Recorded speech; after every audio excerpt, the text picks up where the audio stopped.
livro de Gênesis, você vai ver e perceber que nos primeiros capítulos do livro de Gênesis fala do início do universo, fala do princípio da humanidade, fala do princípio do pecado na humanidade. Também nos traz uma notícia boa, onde fala do princípio do plano de salvação, de redenção de Deus. Também vai falar sobre o princípio da formação da nação hebraica. Ou seja, tudo aquilo que envolve o princípio, o início da criação do universo, daquilo que nós conhecemos, daquilo que nós sabemos, está registrado, está contido no livro de Gênesis. O livro de Gênesis, ele é de suma importância, porque para você entender e compreender os demais livros da Bíblia, você tem que pelo menos folheá-lo, você tem que pelo menos contextualizá-lo, porque Deus, ele se revela de uma forma extraordinária no livro de Gênesis. Quando nós chegamos na narrativa do capítulo de número 6, que foi o texto que foi lido nesta noite de hoje, se você dá uma analisada nos primeiros 4 versículos da narrativa, do texto de Gênesis capítulo 6, você vai ver e perceber que há nesses 4 versículos uma grande curiosidade. Ou melhor dizendo, há nesses 4 primeiros versículos uma grande discussão teológica. Tá, Severino, fala para mim qual é a discussão teológica que está envolvendo esses 4 primeiros versos da narrativa do livro, do capítulo 6 de Gênesis. A grande discussão, a grande curiosidade é para tentar explicar quem eram os filhos de Deus e quem eram as filhas dos homens. Uma das teorias bastante conhecida que fala que os filhos de Deus seriam os da descendência de Abel. A Bíblia, ela é uma descendência abençoada, ela é uma descendência bendita. A descendência de Abel na Bíblia, meus queridos, ela é uma descendência que refletia a santidade, a divindade do Criador. Já as filhas dos homens seria da descendência de Caim, porque a descendência de Caim, ela é na Bíblia considerada uma descendência amaldiçoada. Ela é considerada na Bíblia uma descendência de coração perverso, de coração mau. Então, explicar quem eram os filhos de Deus e quem eram as filhas dos homens, era que as filhas dos homens seriam os da descendência de Abel. Mas de uma coisa, e outro ponto também, e outra teoria, que eu acho que essa é mais, que nos leva a entender e compreender que seja ela, era que os filhos de Deus seriam uma classe de anjos caídos, que ao se deparar com as filhas dos homens, tomaram elas como mulheres. Ou seja, há uma grande curiosidade desses 5 primeiros versículos da narrativa do capítulo de número 6. Há várias outras teorias. O autor não deixa muito claro, a narrativa não deixa muito claro. Mas de uma coisa, meus queridos, o texto que nós lemos nesta noite de hoje deixa bem claro. Mas de uma coisa, a narrativa aqui deixa bem claro: Deus não estava se agradando da humanidade naquele contexto e naquela época. Se você dá uma analisada na narrativa, você vai ver e perceber que Deus deixa bem claro que o seu espírito não permaneceria entre o homem, porque o homem é carne, e que os anos de vida do homem seriam reduzidos para 120 anos. Quando você chega no verso 5 da narrativa do capítulo de número 6, diz assim: e viu o Senhor que era grande a maldade do homem na terra, e que toda a imaginação dos seus pensamentos era má continuamente. Isso aqui, meus queridos, é só para você entender e compreender o grau de maldade, o grau de perversidade em que se encontrava o homem a humanidade naquele contexto, naquela época. Quando nós chegamos no verso de número 6, da narrativa do capítulo de número 6, esse verso, eu confesso para a igreja, que me entristece quando eu li. Porque vai dizer assim: então arrependeu-se o Senhor de haver feito o homem na terra, e isso lhe pesou o coração. Isso nos entristece. Mas um fato interessante é que quando você vai lá em Números, capítulo de número 23, verso 19, diz que Deus não é homem para que minta, e muito menos filho do homem para que se arrependa. Mas a narrativa, o verso de número 6 diz que Deus se arrependeu. Quando nós damos uma analisada nos textos originais,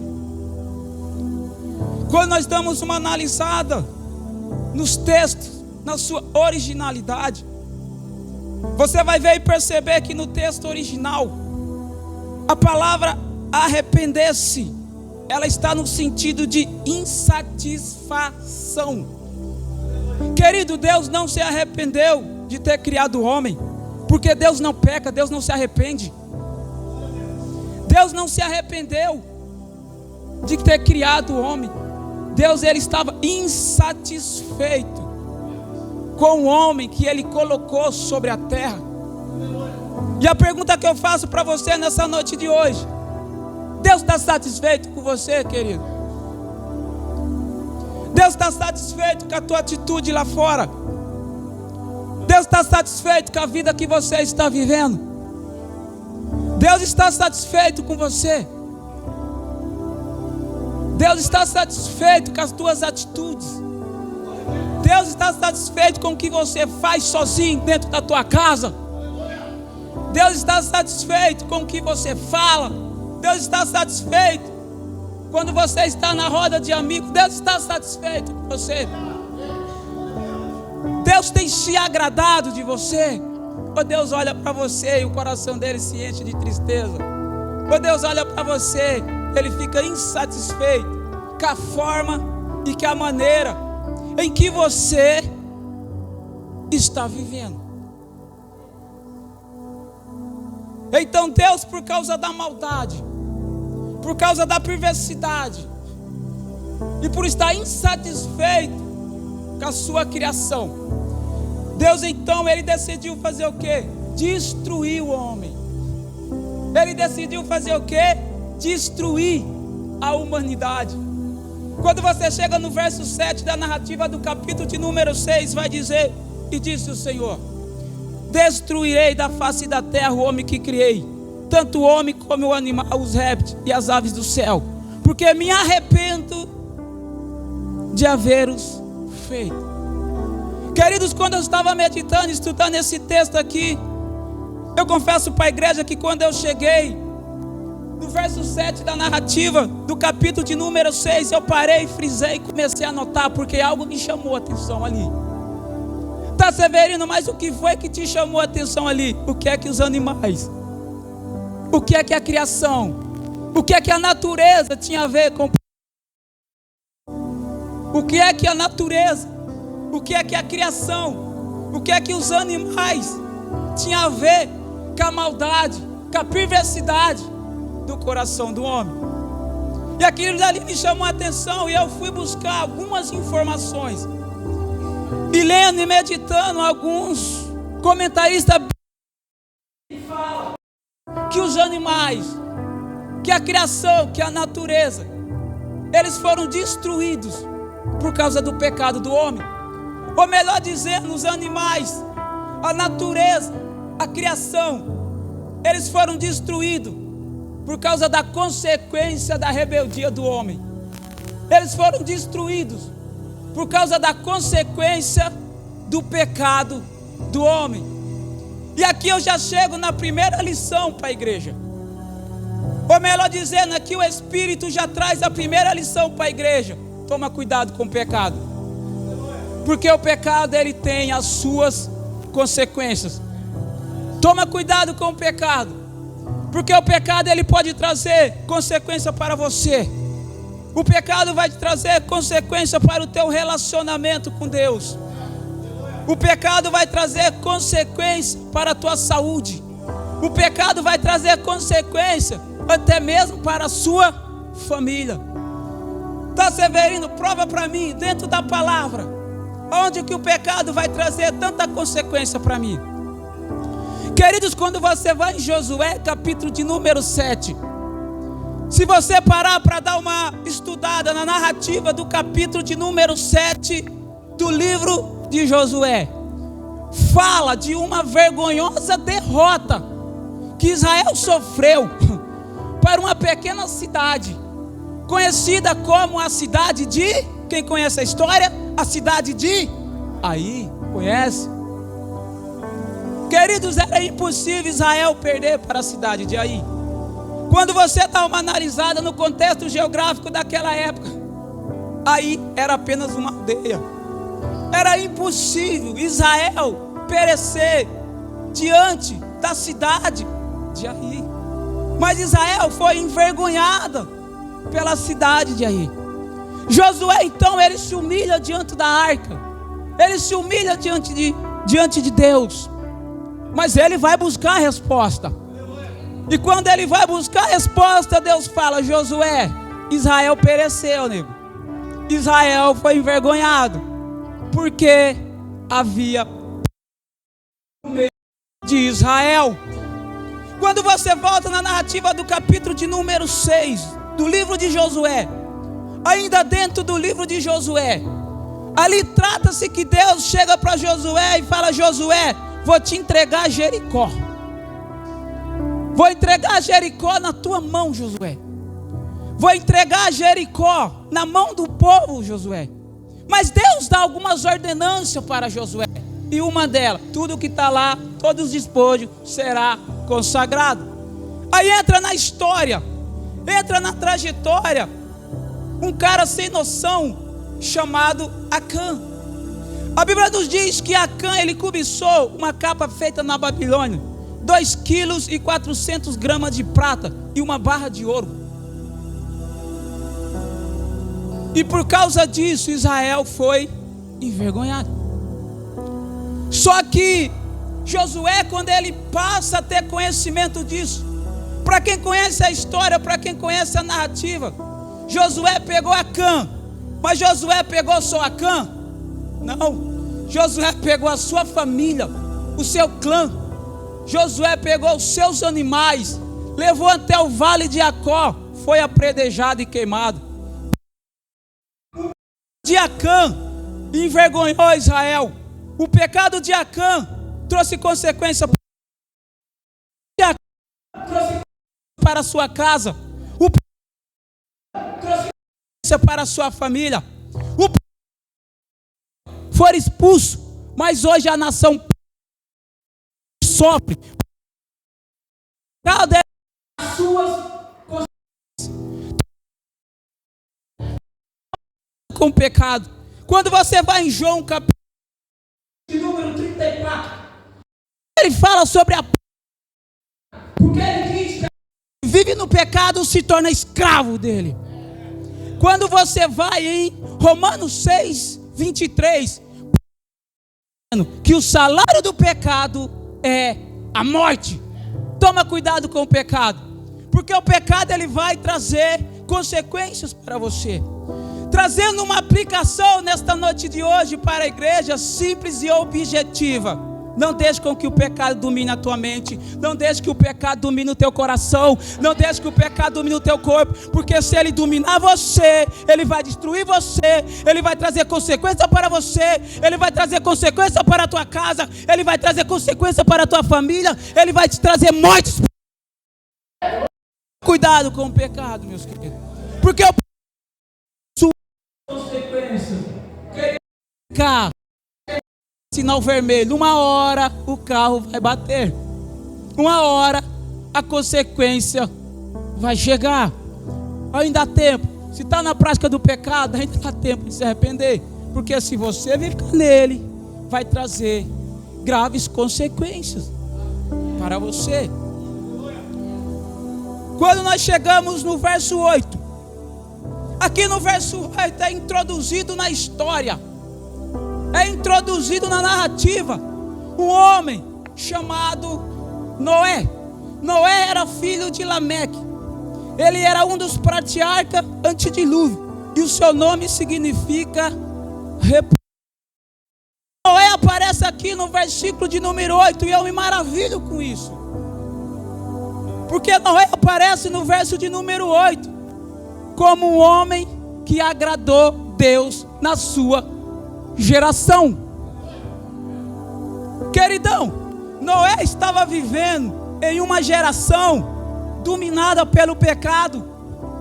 Noé estava vivendo em uma geração mesmo vivendo em meio de uma nação de uma geração se agradava dele. Eu creio e acredito que nos dias de hoje, mediante esse mundo que nós estamos vivendo, eu creio e acredito que ainda tem remanescentes do Senhor. Eu creio e acredito que ainda tem gente que não se dobra diante do pecado. Eu creio e acredito que tem gente que não se dobra diante da idolatria. Remanescente nos dias de hoje. E se tem alguém aqui, levanta a mão, solta um glória. Aleluia.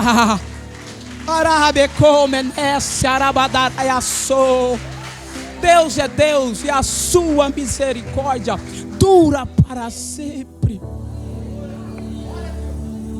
Deus se agradou de Noé. Isso eu me maravilho. E o que me chama a atenção foi o que agradou Deus em Noé. A primeira coisa que Deus se agrada em Noé é o temor de Noé. Noé, meus queridos, para você entender e compreender aonde o Espírito quer chegar, Noé era o único homem em sua geração que o temor de Jeová queimava dentro dele. Em uma geração inteira, Noé era o único que temia Deus. Trazendo para os dias de hoje não é diferente. Por que, Severino? Porque nós estamos vivendo em uma geração onde poucos verdadeiramente têm o temor de Jesus na sua vida. Nós estamos vivendo em um mundo onde não se vê temor a Deus. Trazendo para a igreja, quando eu falo igreja, eu falo no termo universal. Não se vê temor a Deus. As pessoas vêm para a igreja, cultua, canta, louva, faz tudo, mas quando sai vai para a prática do pecado. Não se vê temor a Deus. As pessoas vivem de qualquer forma, vivem de qualquer maneira, não submete, não respeita os mandamentos e o princípio do Criador. Não se vê temor mais nos dias de hoje. Queridos, quando você vai em Salmo 111:10, diz: o temor do Senhor é o princípio da sua sabedoria. Quando você vai em Provérbios 10:27, diz: o temor do Senhor prolonga a vida. Quando você vai em Provérbios 14:27, diz: o temor do Senhor é a fonte da vida e afasta das armadilhas continuando. Querido, sabe o que eu aprendo com esses 3 versículos que foi ressaltado aqui nesta noite de hoje? A importância do temor. Eu oro, eu peço ao Senhor para que o Espírito Santo gere dentro do meu coração, do meu coração, mas gere na igreja um temor verdadeiro, um temor genuíno.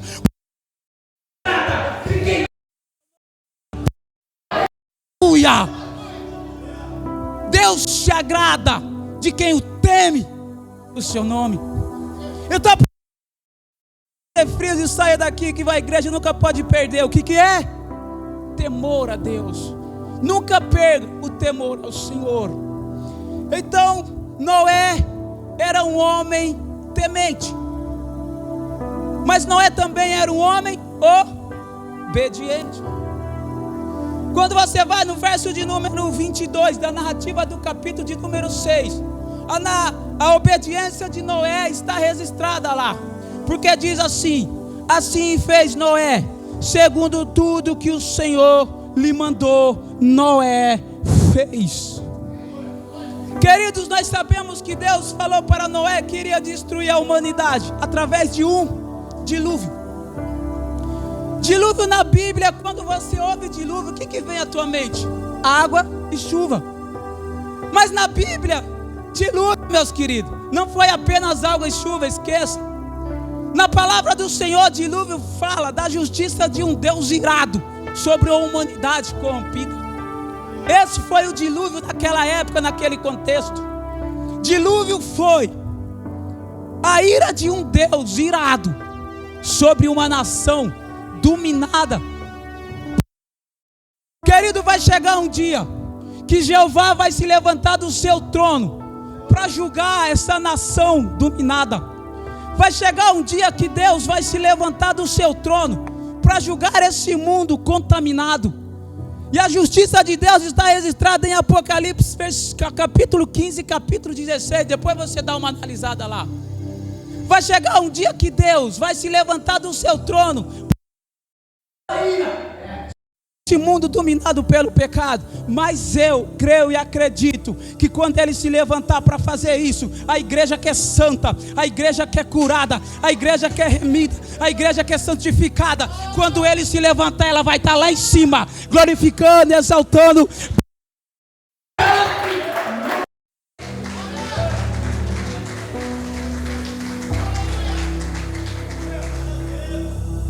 Então Deus anuncia o dilúvio, a sua justiça. E Deus mandou Noé construir uma arca.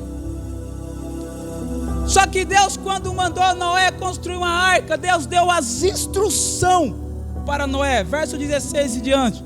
Farás na arca uma janela e lhe darás um côvado de altura. E a porta da arca porá no seu lado. E falar com andares baixos e cedendo. Deus mandou Noé construir uma arca, mas Deus, Ele deu as instruções para Noé de como que a arca tinha que ser. Aí quando você chega no versículo de 22 da narrativa do capítulo 6, assim fez Noé, segundo o Senhor lhe ordenou. Deus, quando deu as instruções para Noé de como que a arca tinha que ser, Noé não olhou para o Criador e falou: peraí, Deus, vou ter que cortar madeira todo dia. Peraí, Deus, vou ter que trabalhar igual um doido. Peraí, Senhor, as pessoas vão zombar de mim. Noé, quando ele ouviu as instruções, Noé não questionou, Noé obedeceu. Sabe qual é o problema da igreja? Sabe qual é o meu e o seu problema? É que Jeová está falando e nós estamos questionando. A Bíblia diz: perdoa. Aí você pega e fala: eu não. A palavra do Senhor diz: orem pelos seus inimigos. Você fala: não. Deus está falando, mas nós estamos questionando. Jeová não chamou você para questionar isso aqui. Jeová chamou você para submeter a isso aqui. Jeová chamou você para obedecer o que está escrito aqui. Quando você vai em Deuteronômio, capítulo 28, fala-se das bênçãos de Moisés, ordenada por Deus para Israel. Eu começo a imaginar que depois daquelas bênçãos o povo se alegrou. Aí Deus dá uma pequena ordenança, uma pequena condição: vai viver essas bênçãos, mas vai ter que guardar os meus mandamentos.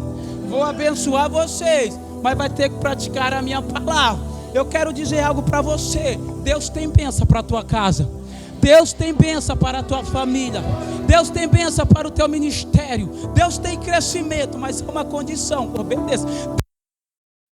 Quem obedece. Noé, primeira coisa que eu quero que você guarde, que nunca perca: temor, obediência e fé. E a fé de Noé está registrada em Hebreus 11. Hebreus 11 fala do quê? De homens fracassados na fé? Hebreus fala do quê? De homens prostrados por causa de derrota? Não. Hebreus fala de homens que fizeram a diferença através da fé. Hebreus fala de homens que viveram algo extraordinário através da fé. Homens a qual a Bíblia diz que não eram os dignos de ter pisado na terra em que nós vivemos. Homens que são considerados como nuvens de testemunhos através da fé. E lá está registrada a fé de Noé. Noé, meus queridos, para você entender e compreender, a Bíblia diz no verso de número 9, da narrativa do capítulo de número 6, que Noé andava com Deus. Só que você tem que entender que o andar com Deus ali não está no sentido figurativo, está no sentido literal. Quando você analisa numa versão mais atualizada, esse andar com Deus significa intimidade. Noé era um homem que tinha intimidade com Deus. Noé era um homem que desfrutava de um relacionamento profundo com o Criador, e isso é extraordinário. Queridão, Noé era um homem que tinha intimidade. Por quê? Porque ele tinha fé. Querido, não tem como você viver algo profundo com Deus se você não tiver fé. Querido, não tem como desfrutar de uma intimidade profunda com o Criador se você não tem fé.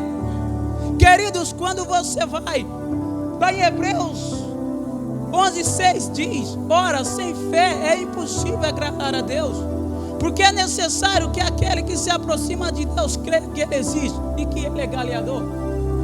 Para se relacionar com Ele tem que ter fé. Então, Severino, mas o que é fé?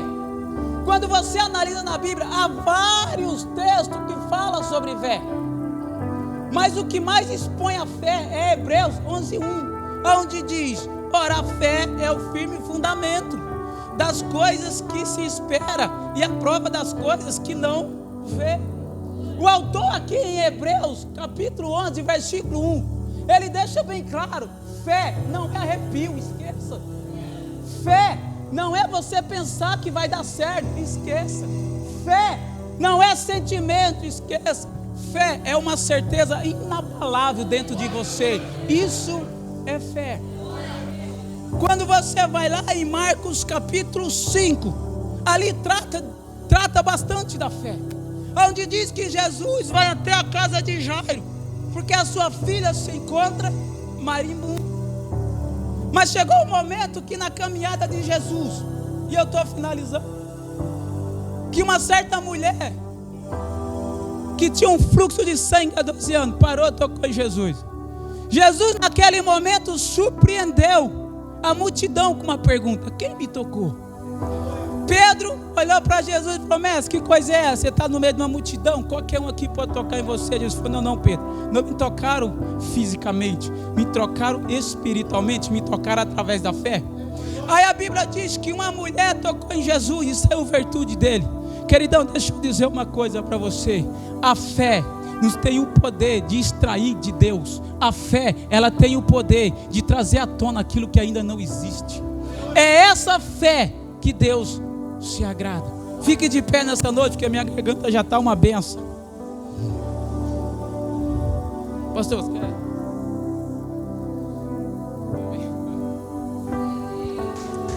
Glória a Deus. Glória a Deus.